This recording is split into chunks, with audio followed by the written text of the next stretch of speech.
mid-90s was a crazy time. It was a good time creatively. The economy was firing off.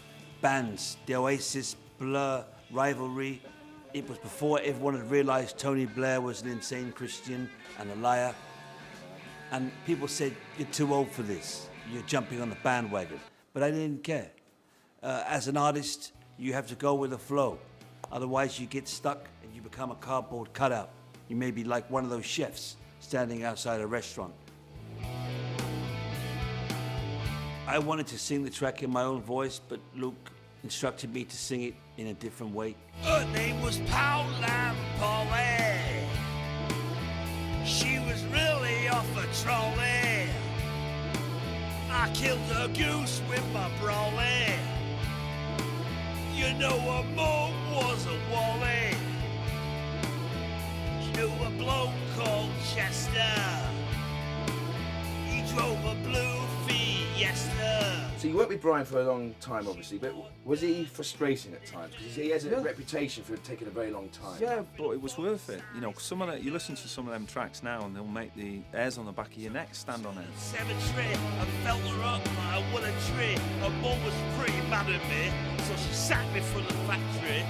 You know, in fact, Brian had this thing going back to the Thoch days where if the hairs on the back of your neck didn't stand on end, he wouldn't use the track. He actually had a detector. You know, it was called a neck hair umbulator, and he'd stick it on the back of the producer's neck or whoever who was in the studio hearing it for the first time.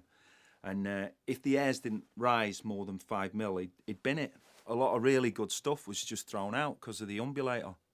I was at this very desk for hours and hours, and I'd play things back to Brian, and he had a face like a burglar's dog. I'd been glittering his turd for hours. You could tell he didn't like it, you know what I mean? In the end, I banned him from the studio. He used to come up and tap on the window like a tallyman, wanting to put his bongos and singers who sing like throat singing, like sheep or something.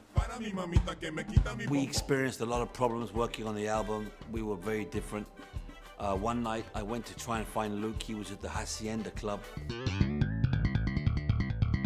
Luke was pretty wild.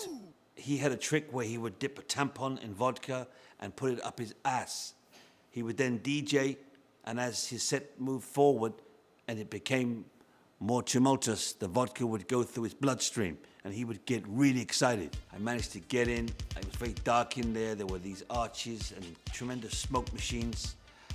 I was kind of really angry, and eventually I saw him on a balcony and I called to him. He threw a liquid on me, which I later discovered was amyl nitrate. I went home. That's what I taught him, I think. I taught him a little bit of flexibility, you know, introduced him to a more, you know, a different kind of drug, you know. Do you think you made him a better person? I don't think that's possible, mate, you know what I mean?